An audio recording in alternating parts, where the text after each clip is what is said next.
is an Unspoiled Network podcast. This is Spoil Me, covering the Immortal Great Souls series, Book 2, The Rascor Plains, Chapters 12, 13, and unfortunately only 14. I didn't get to read 15. I had a moment where I was hopeful. It was not the assignment. I was very sad about it. This is compelling stuff, y'all. Welcome to Spoil Me.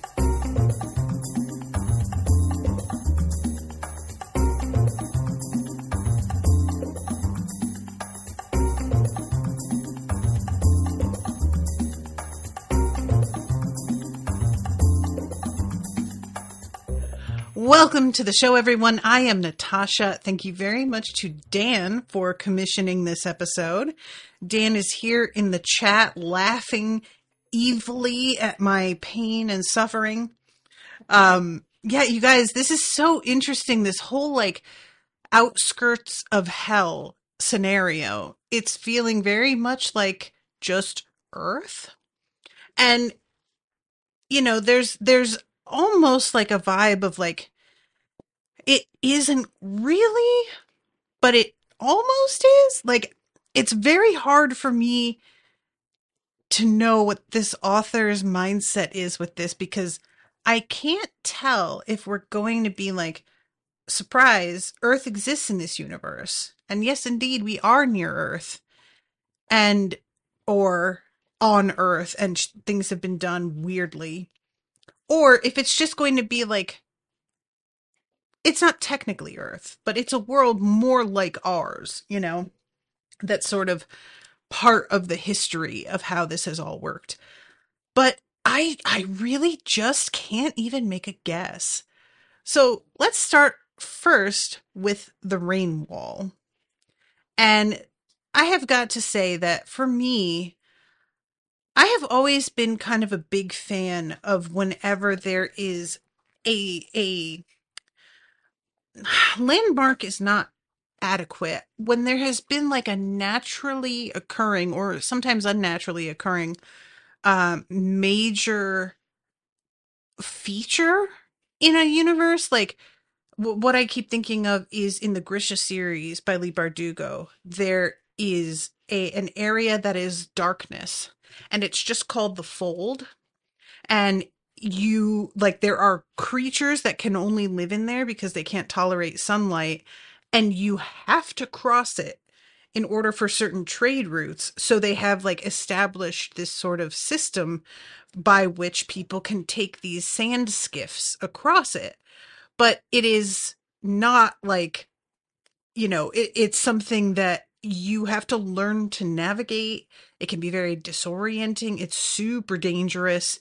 And this rain wall, it was just really reminding me of that, especially with the way that the trade is similarly set up here to go through, but there's things that are established already to make it easier for them. And I just think that this is a really, really neat idea. So when they get up to it, Evelyn herself is just so excited and delighted. And she's like, well, if the world must be gray, at least give it some violence, some energy, which I really do get what she means there. And once it's time to go in, she clearly is psyched for it. And she's telling them it's going to be really fun, actually. And they do not believe her, which I completely understand. So we're not going to walk through, we're going to run. Though, of course, we'll be limited by whoever goes slowest. We're going in pairs, arms linked, and I'll use my hair to ensure nobody gets blown off their feet. Whenever you feel the wind pick up, ignite your heart and lean into it, all right? But don't keep your heart lit. There's more coal and copper mana in there than you could burn in a lifetime, but your stamina will run out and then you'll be left helpless. So saturate as best you can, run, and if you feel yourself losing control, ignite. Worst case scenario, the wind will try to lift you off your feet and hurl you into oblivion. But don't worry, I'll keep you safe. Unless you all get picked up, in which case we'll just have to see how far we're thrown. And this, like, it does turn out to be fun. Like, Scorio is hype in the midst of it. But at this point, none of them really believes that this is going to be a good time. And she even mentions that there is one dude who goes in and he pulls this like tarp behind him. And I think this is the one they meet later, Davelos. And she says he attaches a huge leather tarp to his wrists and ankles so that it forms a sail behind it. He runs in mad, and sometimes we don't see him for days. Oh, yeah, Ms. T. Ms. T says, I thought of the Wall of Storms. Another really good example. Exactly. And yeah, I was just like, this thing with Davelos, training, like really intense physical training. Sometimes this is exactly what you are made to do. You could put on essentially a sail that is, it flares out behind you and slows you down and makes running and picking up any sort of speed a lot harder. You are fighting against that.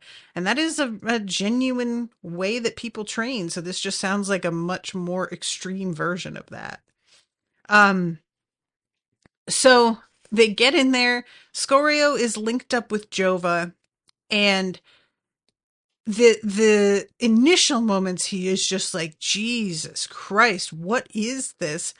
But he looks over at Jova and he's starting to get excited, and she sees that she's like kind of feeling this as well. And eventually he's like looking around and thinking, you know, maybe I could just let go.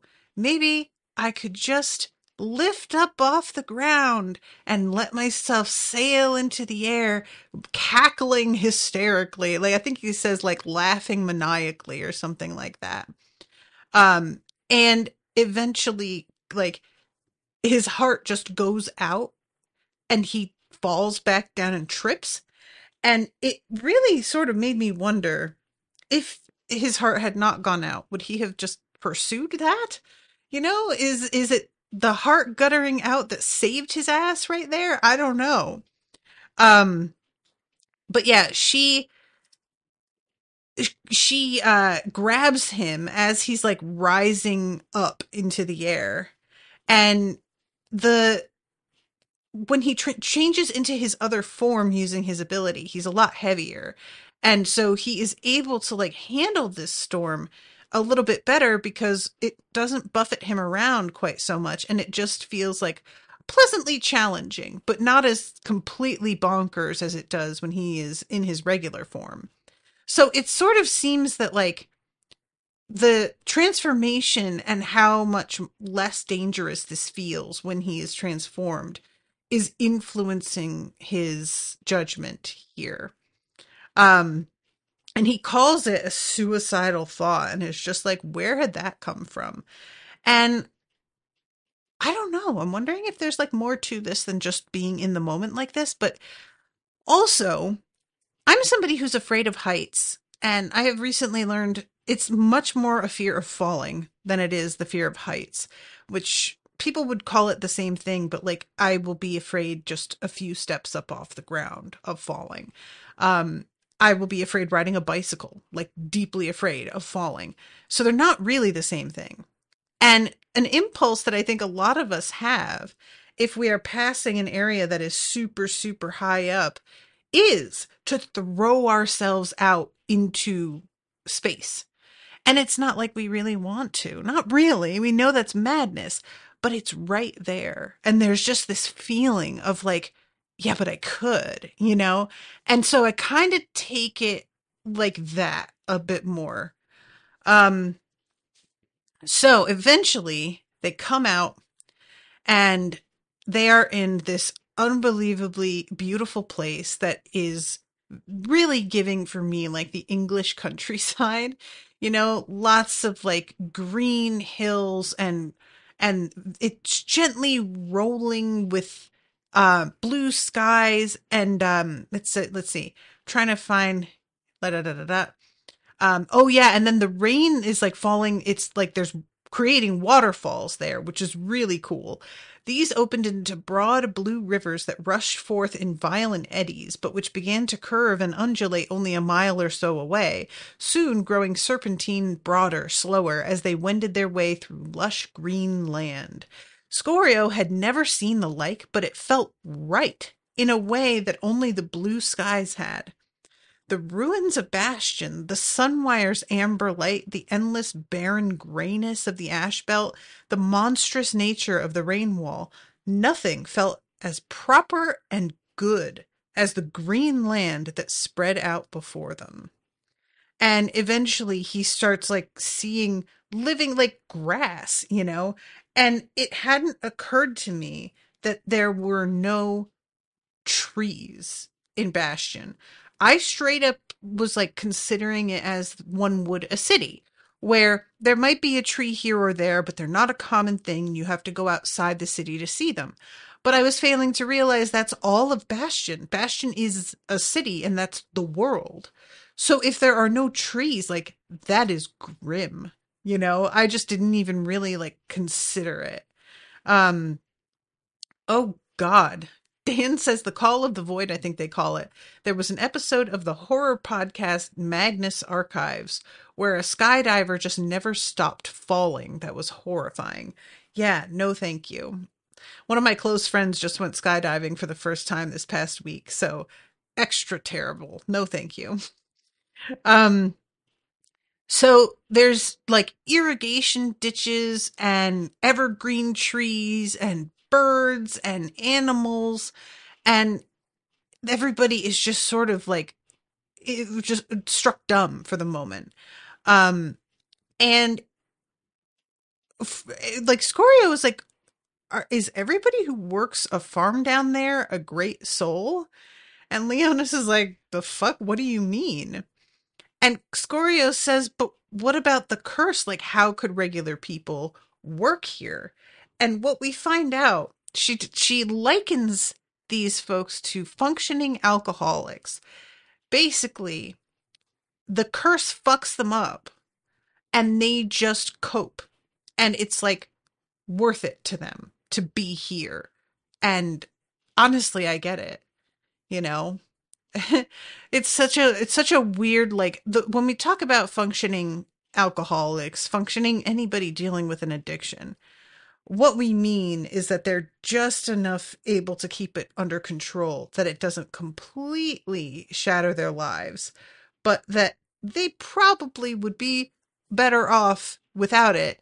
And I always think about how, like, if you put the energy that you put into making your life seem like it's on track into just managing the addiction, you would probably be shocked at how, like, that energy expenditure pays off.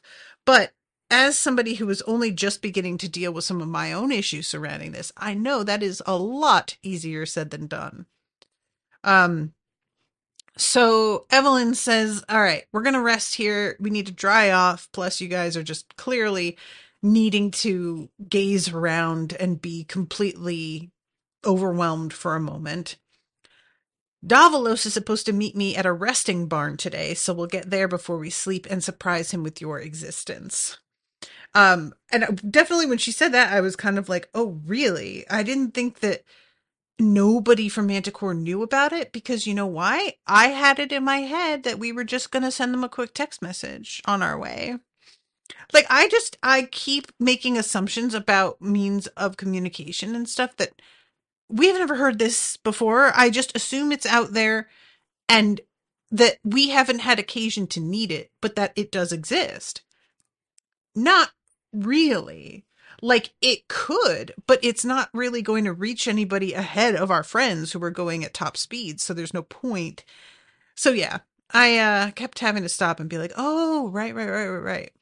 Also, the resting barn is capitalized, and when we eventually get to it, it's a very sort of fortified space that is obviously meant to be like, these are sprinkled here and there across the countryside for people to cower in if some shit goes really, really wrong. So they talk about the experience of going through the rain wall, and they are all like, that was actually kind of amazing. Naomi says, I'd go back through it right now if I could. And Scorio says, all right, look, we've got to get our training together because you three, there's a possibility we could get you to Tombspark by the time that we reach the plains. So let's start focusing a little bit more in the between time on like advancing in this way. And when he starts saying this, Lianshi says, all right, cool. Tell me about how you were able to advance, and maybe that will help us to figure out what we need to focus on, because clearly what we've been doing isn't getting us there. And he explains about this revelation that he had about himself, and that he was blaming a lot of people for choices that he made, and that there were things that certainly were done to him. But within that, he himself made some bad choices as well that he just didn't really want to acknowledge. And it's the like epiphany that Jova Spike has. I don't think that she really shared what that was with I think she doesn't share it, and that showing him her power is meant to be a little bit of a hint. But she doesn't share it with Scorio on their walk. And they start talking about the different things that each of them feels that they need to work on. So they decide that probably the physical training that they have been doing, and the work on like sort of concentrating on their hearts and trying to condense them, is going about things backwards. And that there's almost a feeling with Lianshi of like her saying, I think that we have been misdirected. And she doesn't say like on purpose, but that's the sort of implication I felt like, as if we're being shown how to get there, but not in the most direct way, because potentially that is going to do something to us. You know, like maybe this keeps us less under control, which is my theory. Like there's clearly something about the way that they advance that has been hidden from them and tampened down. And I have to assume that anything regarding like personal knowledge, and when I say, I mean like knowledge of oneself, isn't that helpful when you're trying to keep a major secret from a group of powerful people.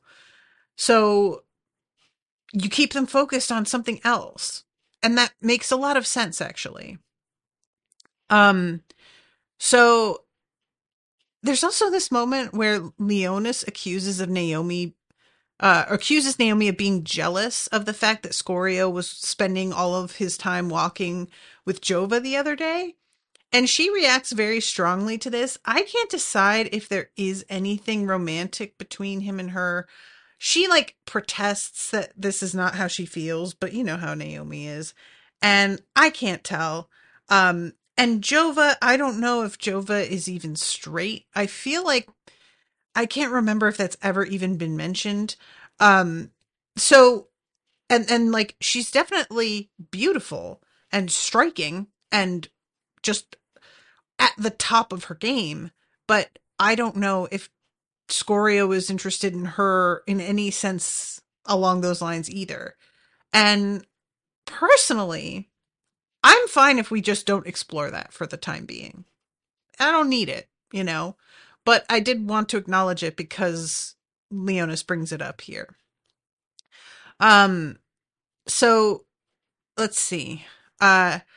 So I think we can all say we're dedicated practitioners of the skills side of things, but how does one tackle the self-awareness part? I've had some, I don't know if I'd call them breakthroughs, but realizations of my own, and I'm still an Emberling.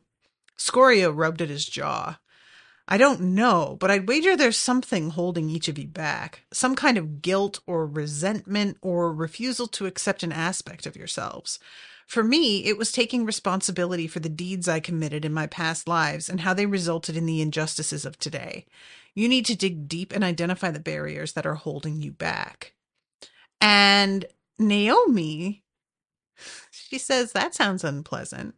And Leonchi instantly is like, but you've grown a lot. Remember the first time you met, you couldn't even make yourself walk with us, and now you're our friend.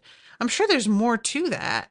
And Leona says, you're a pretty angry lady. The proof is that just my saying that will piss you off. It's true, cut in Scorio before Naomi could retort. Think about it. I've been furious about the consequences of being a red lister, the injustice I face for merely being born into this world. And? Asked Naomi coldly. Scorio held her stare. And you're angry about the way the Academy treated you, how Bastion was opposed to your success from the very beginning, how the best choice seemed to be to run away from it all and take up residence in your tower. Naomi's face went pale and then flushed. What are you saying? I need to take responsibility for being treated as a worthless person? No, began Scorio, but Naomi leapt to her feet. This all sounds very nice, but if making Tombspark means denying what happened, or saying the way the Academy treats people like me is all right, then I don't think I'll be advancing anytime soon. And she stalked off. So there's a moment where she's like, I don't know. Maybe we aren't supposed to, help each other figure this out. Maybe it's supposed to be something we come to on our own. And Scorio says, she lived in the ruins for years without making any progress. I think that's what friends are for, pushing us, telling us uncomfortable truths, just as you both did when I wanted to return to the old gauntlet myself after we discovered it, remember? Yeah, said Leonis. I thought you were going to attack me. I almost did. But it was because of moments like that I was able to see the truth later on. Isn't that what friends are for? Saying the truths nobody else dares or cares to say? And my thought here with Naomi, because this is exactly how Scorio would have reacted if somebody had put it to him this way when, if he were asking this question. If they said, you're going to need to deal with your own complicity and decisions, he would have behaved just like this, I think, and lashed out and just been like, fuck you, they did shit to me I had no control over. And that is true. But also, with Naomi, I think it's a similar thing, but not quite the same. With Scorio, his anger and resentment drove him forward, right? It made him so obsessive about advancement that it was almost him giving them the finger. It was like, I won't say it wasn't even about him anymore, because it still was, but that spite was like a major source of fuel for him. And with Naomi, it feels like it went a different way, where she is, instead of being resentful to the point where it's driving her, it's like when she was made to feel like she couldn't do it or she wasn't allowed, she just shut down. And considering the fact that she confesses to really strongly considering suicide a few times, that is, I think, because Scorio, he is not somebody who would consider that, I don't think. And that doesn't make him a stronger person. I really want to emphasize that. They're just two extremely different mindsets. And Scorio's lust for advancement actually could have killed him. He may have wound up suicidal without intending to be, because he was pushing himself so hard and willing to do such dangerous things. We've seen him more than once risk it all. So his weakness would take him ultimately to the same place. It's just not what he would be intending to do. And with Naomi, she was somebody who was very stuck and didn't see any point in attempting to get out of it. She was very defeatist. And again, many things were against her, for sure. But she really let herself quit in a way. And it's only like a couple days of Scorio being in the ruins with her that he comes up with this idea of like the flower farms, you know, to harvest things. She's been in there for how long? And she hasn't been trying anything like this or even really considered it, because I think she was so focused on her anger at what was done to her that it completely paralyzed her from taking action. So that is my theory on what she needs. She needs to learn how to like hope and keep pushing even when things seem pointless. Later on, when they have this fight against the other Dreadblaze, and they're talking about, well, we need to pick up our pace on training. She's the one who says, what's the point? We're never going to beat a Dreadblaze. And like, again, yeah, that's not the point. The point is you're training to improve how you perform together, not explicitly to just beat him and throw up your hands and be like, oh, I can't do it. And I am just somebody who I sympathize a lot more with Scorio than I do with Lianshi, because, or not Lianshi, Naomi, because I am somebody who always keeps trying. Even if I fail over and over, I just pick it up and I keep trying, and I may continue failing, but I never say, I guess I just can't do it. I am just always sort of hopeful this time will be the time, you know? So Naomi is somebody that really, she's a lot more like Rashawn. This is part of why me and Rashawn are friends. Rashawn will very much get into this sort of defeated headspace as well. And we are a good balance for each other, because she will get me to sort of temper my enthusiasm or remind me that maybe I don't need to go in head first at 100,000% right away. Maybe I can just ease into things. And with her, I can be like, well, you got to try again. That way clearly didn't work, but that's not the only way to do it. You could do this, you could do that, you could do this.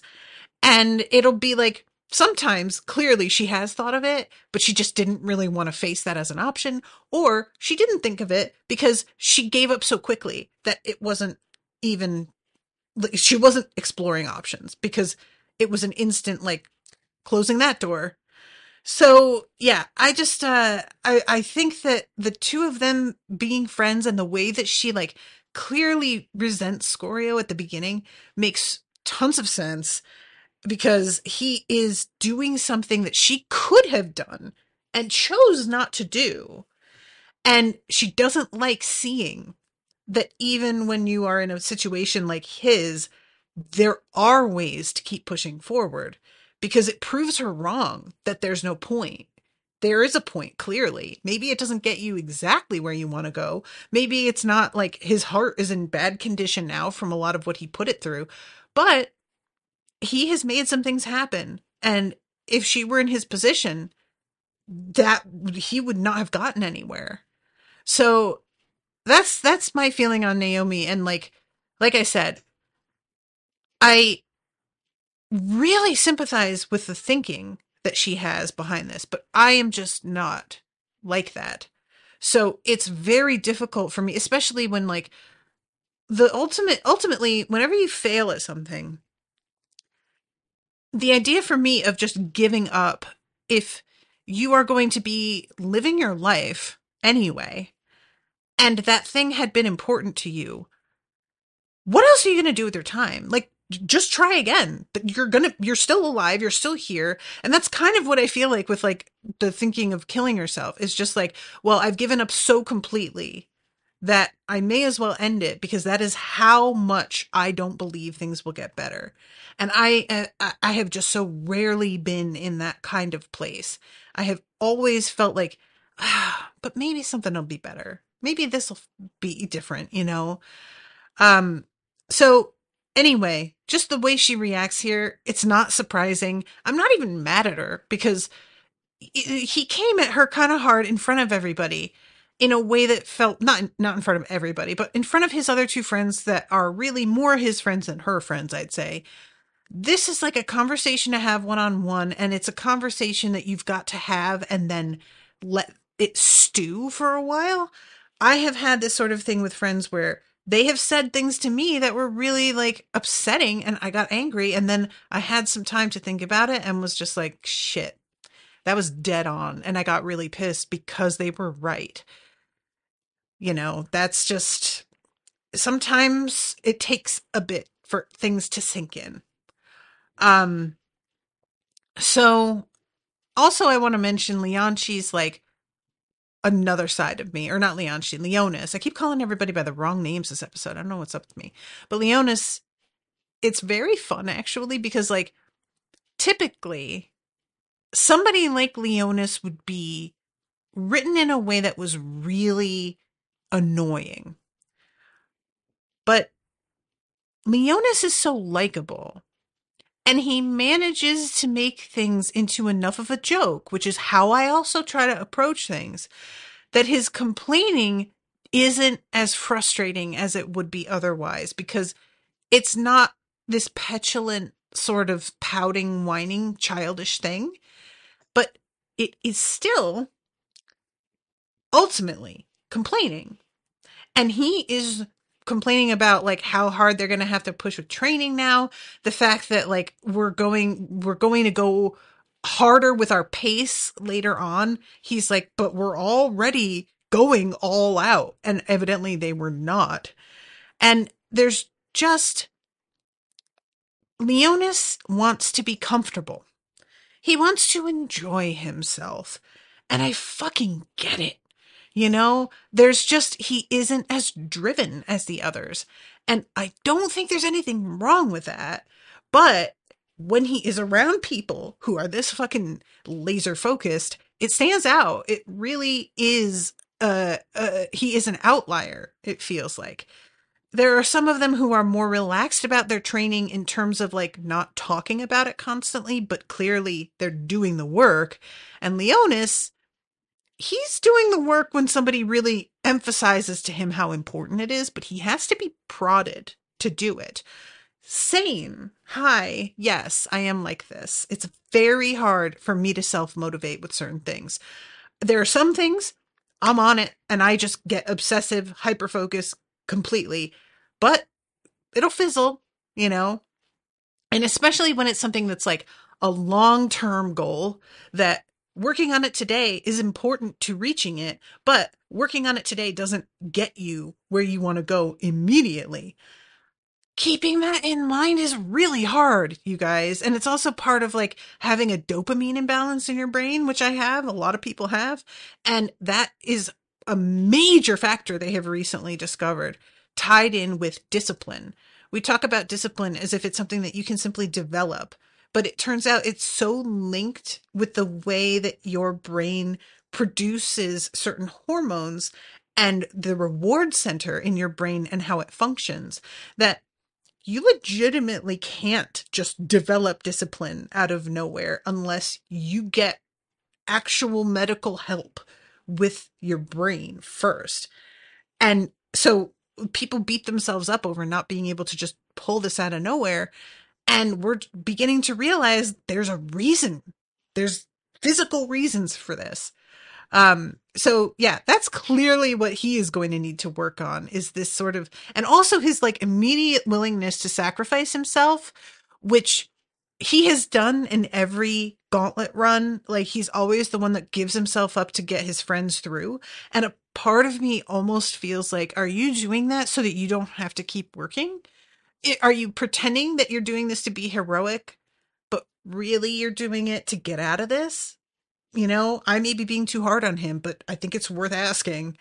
And Leonshi, they all really can't come up with anything for her.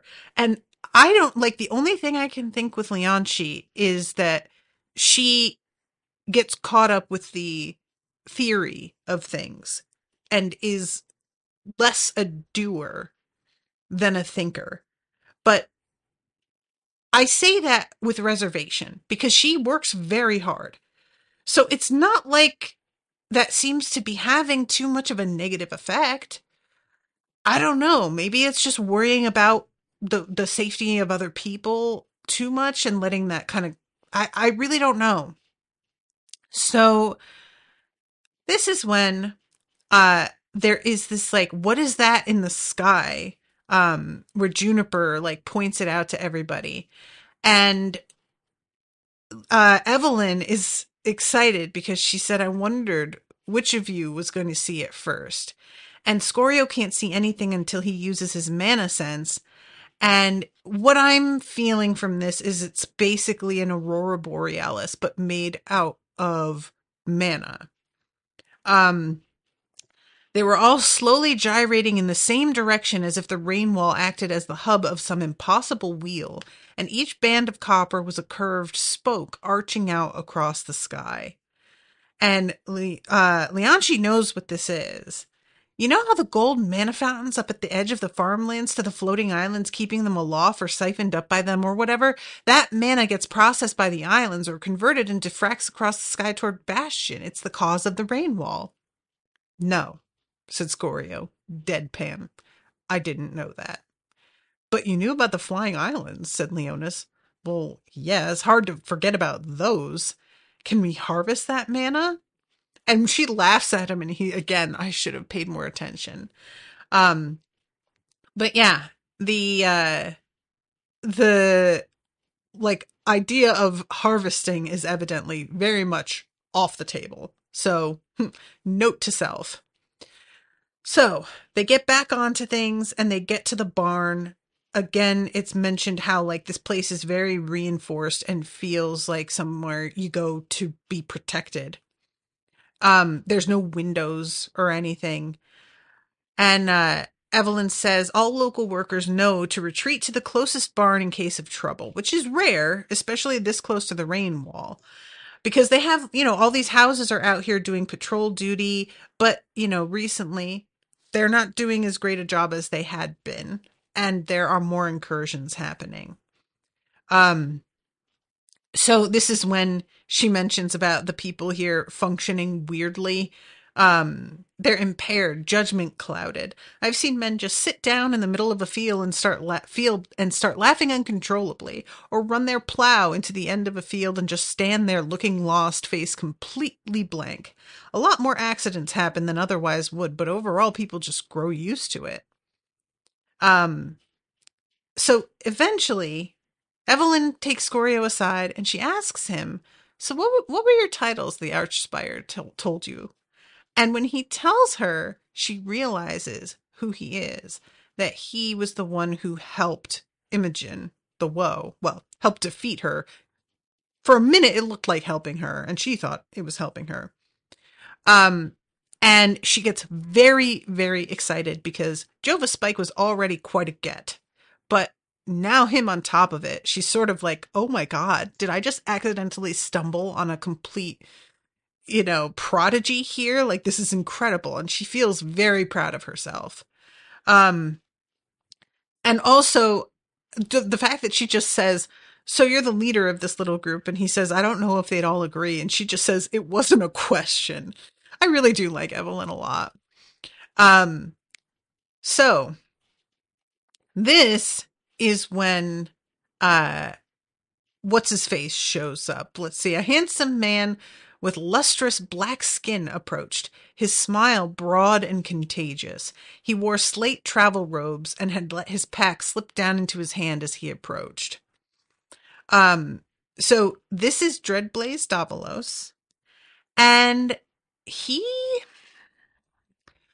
it's a very good question later on when Leanchi's like, does he seem nice? And they're all like, because he is perfectly polite, mostly, but it's clear he isn't excited that they're here, has a lot of doubts about it, and almost I'm wondering, and I may be paranoid for this, but there was a part of me that sort of felt like, are you worried they're here? Is there more to this than just being unprepared for it or feeling like you didn't ask for this and she went off on her own doing something she wasn't asked to do?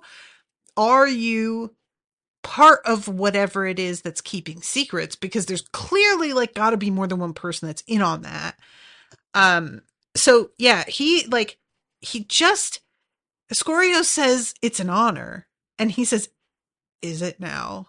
The Dread Blaze's smile faded. "How many friends we talking?"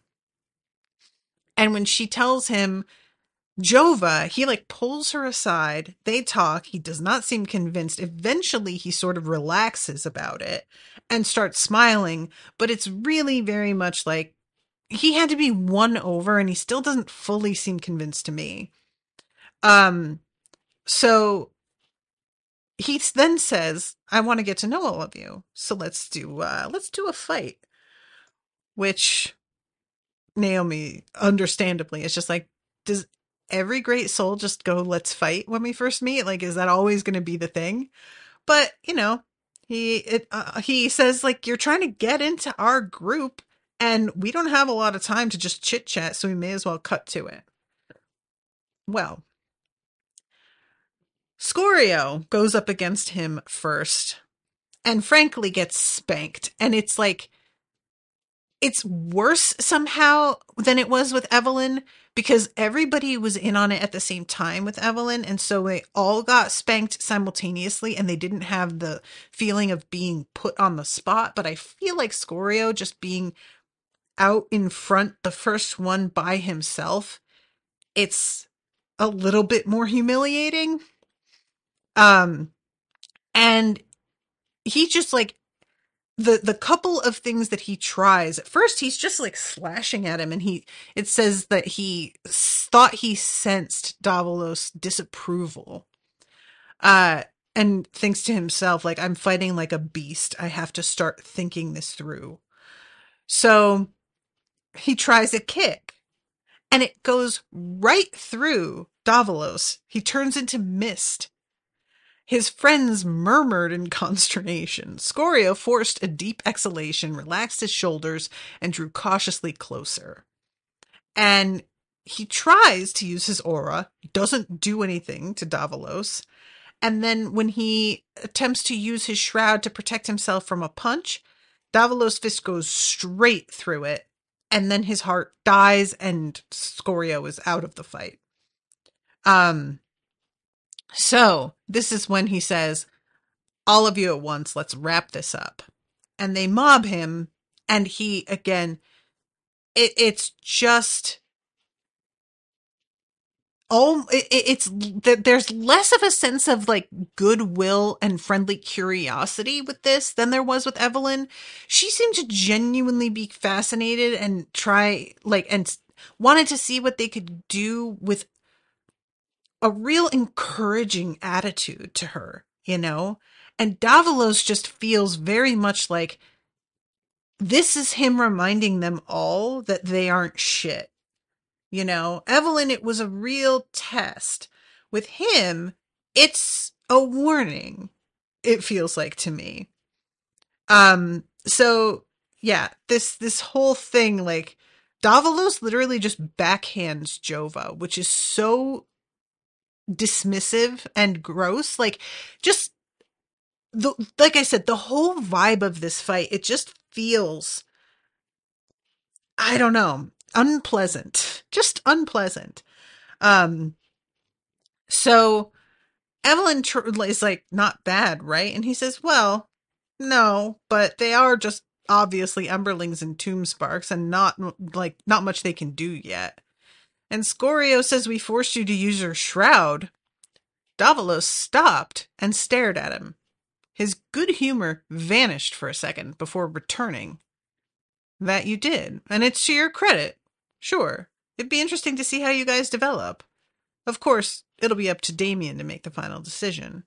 So his good humor vanished and then returned, and I think it was very much like, "I was warning you, and you're standing here reminding me that you guys actually gave me a run, and I don't like that you are trying to play like we're on the same level."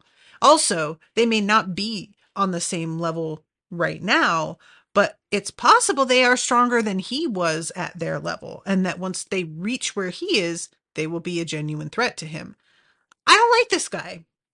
I may be wrong. Not everybody has to be super charming right away, but there's just a sense to him of like feeling threatened by them and trying to to really establish dominance over them here. So anyway, when, yeah, here it is. His mist power. Did you guys notice he'd inhaled every time he used it? I saw that, said Naomi. One time. You think that's how he activates it? He can turn insubstantial while holding his breath? That's useful. In a real fight, he could get away easily if he needed to. Or just pop in and out like he did. Naomi nodded. Though he took your claws right in his hand and it didn't seem to bother him. So yeah, they're thinking this over, this whole thing. And trying to figure out like some of what it is that he is able to do and how it works. And Zala, again, her butterflies, he stops and looks at him and says, interesting. And then, no, thank you.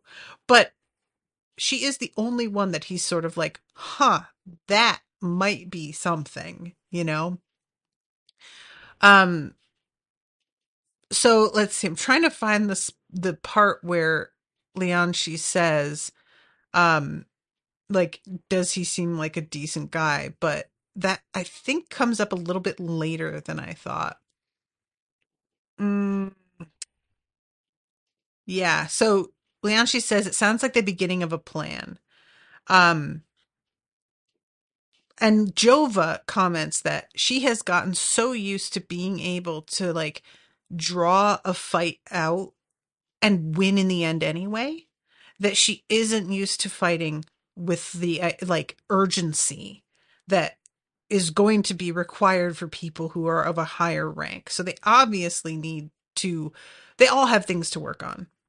Oh, here it is, Lianchi. Did he seem like a good guy?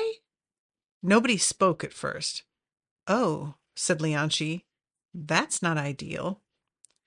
He's not a bad guy, said Zala at last. He actually seemed really friendly at first, but while fighting him, I just got the feeling that he couldn't care less about us.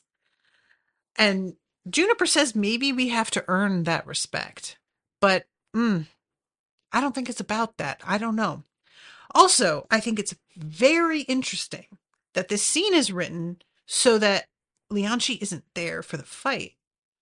Because the fact that they have somebody in their group that he hasn't gotten the measure of, I feel is really significant.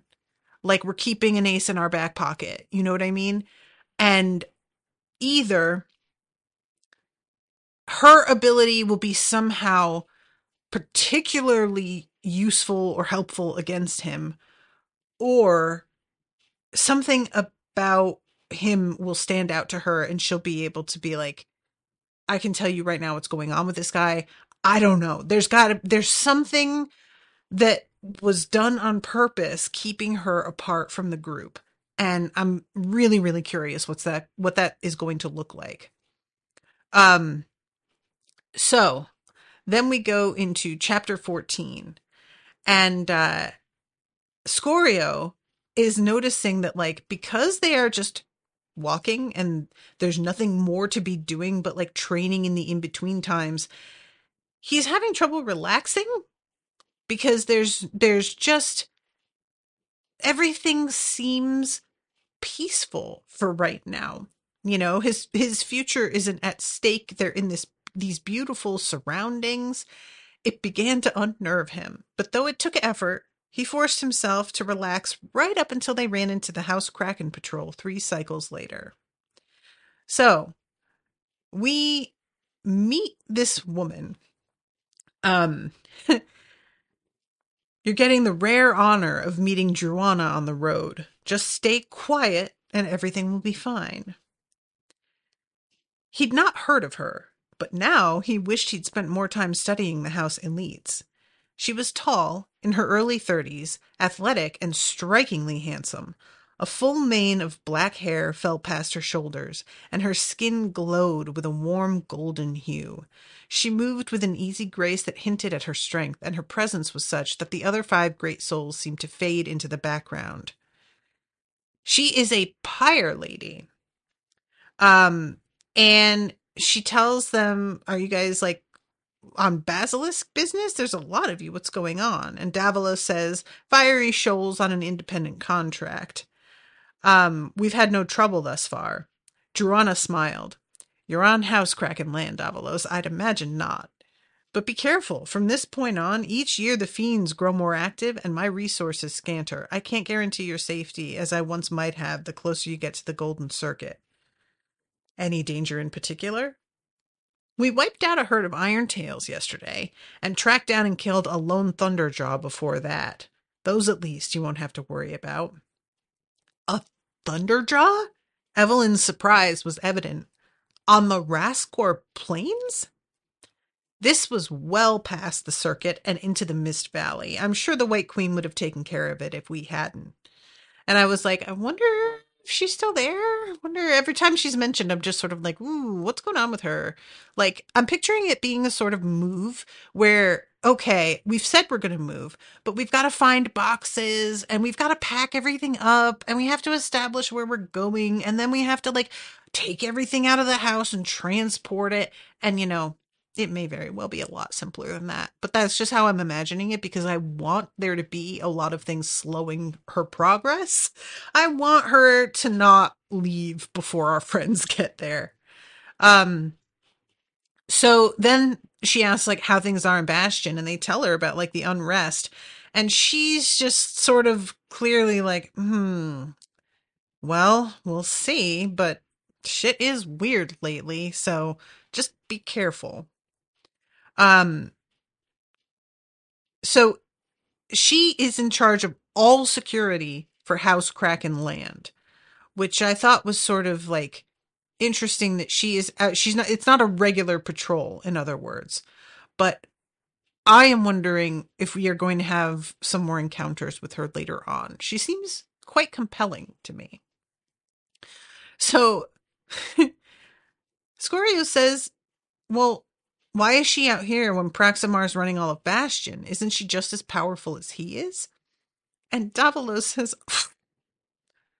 as powerful as him? No, she would win in a fight. And Evelyn says some people are reborn with a minor or utilitarian ability. Others, like Joanna, manifest the power to summon a 20-foot-tall obsidian golem with 6 swords that's invulnerable to damage. And she can cause blades of black glass to sprout like grass from shadows. And she can grow 4 extra arms of her own, with which she wields 6 perfectly coordinated swords. And she's gorgeous, said Davelos, shaking his head in bemusement. Like I said, Evelyn shrugged, just not fair. That is bonkers. Like, I don't even want to talk about it. It's just so OP, like, mm, mm, mm. And I love when she says that I think she just likes to be on patrol duty, even though she's like so powerful. It's just, you know, it's something that she enjoys. Just like Pyre Lord Darren of House Chimera oversees their main trade route into Bastion, or Valtaire of House Hydra watches over their house's lands. Valtaire's a Pyre Lord? Sure is. Evelyn fluttered her eyes, and as easy on the eyes as Davelos finds Joanna. It's that perfect stubble that he always has, and his gentlemanly ways. I can't imagine that he and Joanna haven't, well. Oh, I love Evelyn out here, like, gossiping like fucking TMZ on the great souls. This is fantastic. So Jova says, like, why are they defending farmlands if they are able to go deeper into hell? And Evelyn says, because all wealth flows into Bastion through the farmlands. You let the farmlands fall, and not only does Bastion starve, but all the treasure and resources that feed the houses and keep the academy running dry up. That, added Davelos, and there are also a lot of people in the farmlands proper, thousands of farmers, along with hundreds of great souls spread across its breadth to ensure their safety. Neither Joanna, Voltaire, or Darren would countenance their being killed. They're good people as far as that goes. And then there's because I was noticing that this house wasn't brought up either. And Leonchi says, so House Basilisk doesn't own farmland. They did, but they lost it all to hostile takeovers once their imperators died assaulting the pit. Not that they had much to begin with. Farm work isn't quite Basilisk style. So that's interesting and something that I'm going to keep in mind, that they're sort of out of it in this area at this point, which is part of probably like an overall struggle if this is such a source of wealth or a throughway for wealth. So this is when Davelos says, enough talk, let's press hard. We can afford more speed. And Leona says, more speed? We're already going all out. To which Davelos merely snorted and then began to pull ahead, Evelyn easily matching his pace. Why did we leave Bastion? Groaned Leonis. No feasts, no heated pools, and now we're going to race? Think of it as training, said Scorio. Saturate your heart and go. It's what I've been doing. The Golden King is built for power, not for speed, said Leonis. But then Scorio sensed a great mass of copper mana disappearing into his friend's heart. But very well, the faster we go, the sooner we'll get there. And that is the end of chapter 14. So, yeah, like I said, Leonis could have been so annoying if he wasn't handled really well. He's just, like, endearing and a little frustrating, but not in a way that makes me want to slap him. And, when I think about it, this sort of role is usually reserved for prissy female characters that are like, oh my God, I broke a nail. Like, that kind of thing where like, oh my God, I can't wear my heels out here. That is normally how it goes. And if we've got somebody like who is a male character complaining like this, they are often a very pampered and sometimes like shitty Joffrey Lannister type. And it's just fascinating to see this done with a character who isn't meant to be unlikable. Because usually this sort of thing is a shortcut to make somebody seem like the weak link in a group, And I really like that this author is finding a way to like establish that he has these weaknesses, but not make him seem like such a waste. Because like I said, I am also somebody who really values comfort and who really often, frankly, does not want to push myself that hard, with some exceptions. And I need other people around, like, prodding me forward. But I am competent. I am intelligent. I can work things out and do well. It's just a matter of getting myself going and keeping the big picture in mind.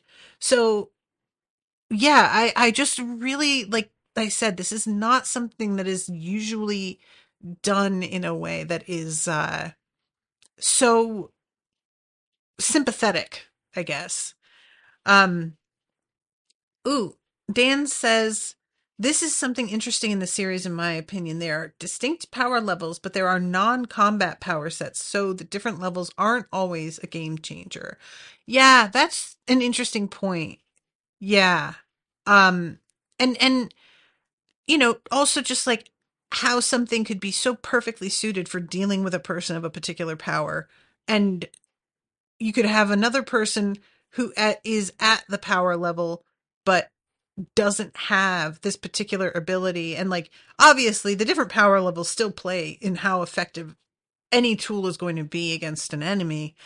But everything is so specialized, everybody's abilities are so specific. And yeah, and the way that this universe is set up so far, Dan, did you ever tag me in the map? You had said something about it, but you may not have been able to find it because I feel like you said that you saw a map at one point and that you were going to try and find it. So you may not have. But yeah, I'm just trying to like picture the way this is all set up, and it's very like, I kind of get disoriented in my own head, if that makes sense. And I keep thinking about the rain wall and the fact that like there are people going through and they just have these weights that they put on their carts so that things don't fly off, you know, and you get to the other side and you take the weights off, and it's a whole like system. Dan says, "Oh, I forgot to do that. Don't worry about it. I mean, if you can, but no pressure." But yeah, I would be interested in seeing it. So, but like I said, I really wanted to read the next chapter and I couldn't. I had to wait and it was hard. So, let me just double check and see if I've got another episode coming up immediately. Yes, the 29th, chapters 15 through 17. Yay! Okay. All right, guys. Well, thank you all again so much for hanging out with me. Thank you, Dan, for coming and hanging out and also commissioning all of these episodes. I'm really enjoying this book. And until next time, toodaloo, motherfuckers.